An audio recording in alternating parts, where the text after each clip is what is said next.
Dewdrops and humidity. Now we all know that the earth is covered with 71% of water. Now due to constant evaporation of water, the water vapor is always present in the atmosphere, and the amount of water vapor in the atmosphere help us to understand the state of the weather, and the presence of water vapor in the air makes the air moist, and the moisture in the atmosphere is called as the humidity. And if the water vapors which are present in air it exceeds, then they are seen in the form of dewdrops. Now on the basis of the amount of water vapor present in the air, it can be either saturated or unsaturated. So if the amount of water vapor exceeds the amount that the air contains, so then it is called as saturated, and if the amount of water vapor is less than the limit of the amount that air contains, then it is called as unsaturated. So we can determine whether the air is saturated with vapor or not in terms of relative humidity. So if relative humidity is 100, the air will be saturated, otherwise it will not. Now here are the dew points, that is the percentage you can even say, or when it decreases or increases. In this range, this is the feeling that we get, that is when it is 50 to 55 we get a pleasant feeling, when the humidity is 50 to 60 we get comfortable, 61 to 65 it becomes sticky, and 60 to 66 to 70 it is uncomfortable, 71 to 75 is oppressive, and 76 plus is miserable. Now the feeling of humid or dry nature of the air, it does not only depend on the amount of vapor which is present in the air, but it also depends on the saturated air with vapor. So that means it also depends on the temperature of the air. So we can find the ratio of actual mass of vapor content in the air for a given volume and temperature to that required to make the air saturated with vapor at the temperature is called as the relative humidity. And if we have to calculate the percent relative humidity, that is we have to divide actual mass of water vapor content in air in a given volume upon mass of vapor needed to make the air saturated in the volume, multiply by 100. So in short, if the relative humidity is more than 60%, we feel that the air is humid, and if the relative humidity is less than 60%, we feel that the air is dry. The relative humidity at dew point is always 100%. Now let us understand the unit of heat. So the unit of heat is joule in SI system, and it is in CGS system it is called as calorie. And also the amount of heat which is necessary to raise the temperature of 1 gram of water by 1 degree Celsius from 14.5 degrees Celsius to 15.5 degrees Celsius, it is called as 1 calorie heat. And the amount of heat necessary to raise the temperature of 1 kg of water by 1 degree Celsius from 14.5 degrees Celsius to 15.5 degrees Celsius is called as 1 kilocalorie. So it is simple that 1 kilocalorie is equal to 1000 calories, and this we can use for our sums, that 1 kilocalorie will be equal to 1000 calorie whenever you have to do the conversion. And one thing you have to remember about that, the whenever you are writing the unit, if you are writing in SI system it should be mentioned as joule, and if you are writing the unit in CGS system it should be mentioned as calorie. Now, how much the heat can be absorbed with different types of material. So to know that, we should know the specific heat capacity. So for this, we do an experiment. We take three balls. One is made up of iron, copper and lead. We boil all these balls, and all these balls are boiled at equal temperature. We take these balls and you have to keep these balls in a wax container, and we have to note that which ball goes deeper. So from our observation we can find that the iron ball goes deeper, lead ball which was there it was least, and then was the copper ball. But why is it so? We gave equal temperature to all the balls, but when the heat capacity, which if we were testing, so the iron ball had the highest heat capacity and the lead ball had the lowest heat capacity. So from this we can understand that for equal rise in temperature, the three spheres have absorbed different amount of heat, and this means that the property which determines the amount of heat absorbed by a sphere is different for all three spheres. And this property is called as the specific heat capacity. That is the capacity of a specific object to absorb the heat.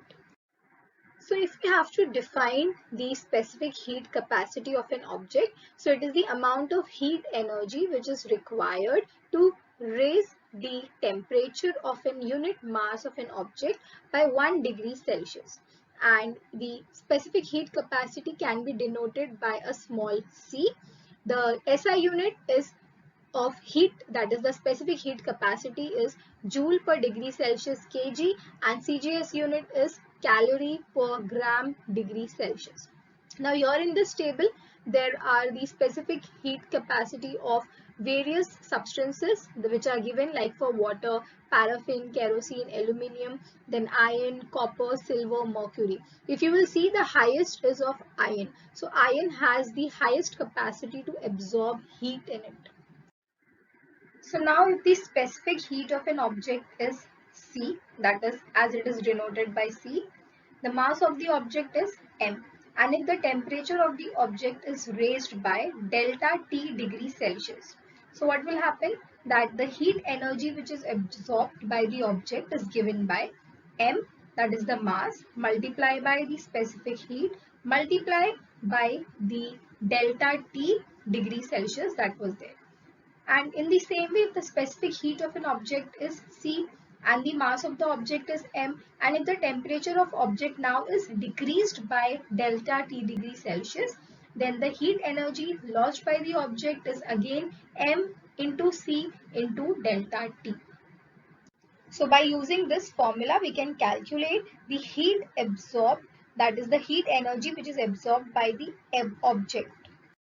Now, how heat can be exchanged? So, heat energy lost by the hot object is equal to the heat energy which is gained by the cold object.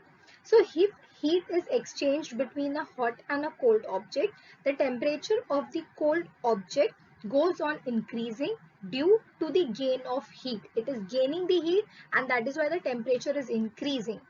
And the temperature of the hot object which is there, it goes on decreasing as it is losing its heat. But till when the increasing and decreasing of the heat will go?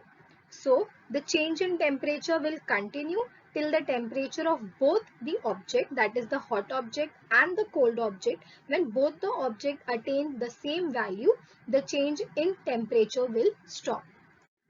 Now, to prevent the heat loss in the environment, what we can do is we can develop a heat resistance box, and we can keep both our hot and cold object in this heat resistance box.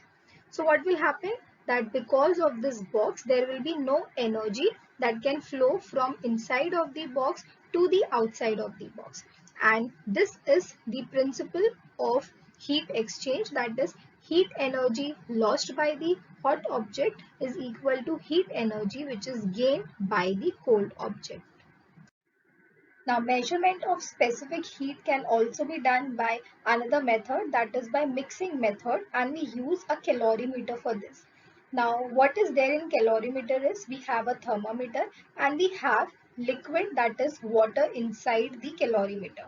Now, what we have to do is we have to take a red hot object and we have to place that inside the calorimeter and we have to close it.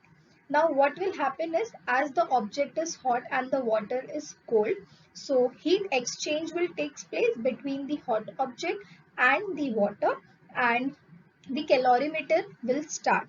Now this thing will continue till the temperature of the solid object and the water becomes equal inside the calorimeter.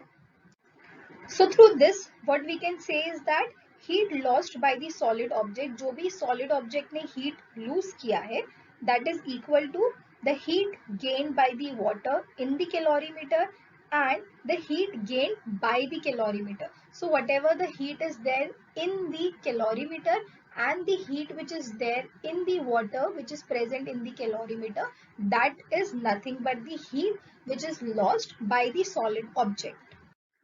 So from the previous slide, we came to know that heat lost by the solid object is equal to heat gained by water in the calorimeter plus the heat gained by the calorimeter. Now we have to find an equation for this. So heat lost by the solid object, we will name it as Q. So heat loss, that is the solid object which was there, which we heated and then put that thing in the calorimeter, that is Q. So this is equal to mass of the solid object multiply by its specific heat multiply by the decrease in its temperature, as the temperature was decreasing as we have kept that in the water. Then heat gained by the water, that we will name as Q1. So ये क्या होता है, that is mass of water multiply by its specific heat multiply by increase in its temperature. As the water, the amount of heat in the water, that was increasing, so that is increase in its temperature. Then we have heat gained by the calorimeter, that is Q2. Now the calorimeter will also absorb some amount of heat. So that is equal to the mass of calorimeter multiplied by its specific heat and increase, that is multiplied by increase in its temperature. As even the temperature of calorimeter is increasing. Now, so from this formula, that is heat lost by solid object will be what? The heat lost by solid object will be equal to heat gained by calorimeter plus heat gained by the water. Ab heat lost by solid object is denoted by which symbol? Q. So Q is equal to heat gained by calorimeter. It is denoted by symbol Q2. So is equal to Q2 plus the heat gained by the water. The symbol is Q1 plus Q1. So Q is equal to Q2 plus Q1 is our final equation for specific heat of water and calorimeter. And through this we can calculate the specific heat of the object that was lost, that the heat of the object that was lost, and how much amount of heat was gained by the water and the calorimeter.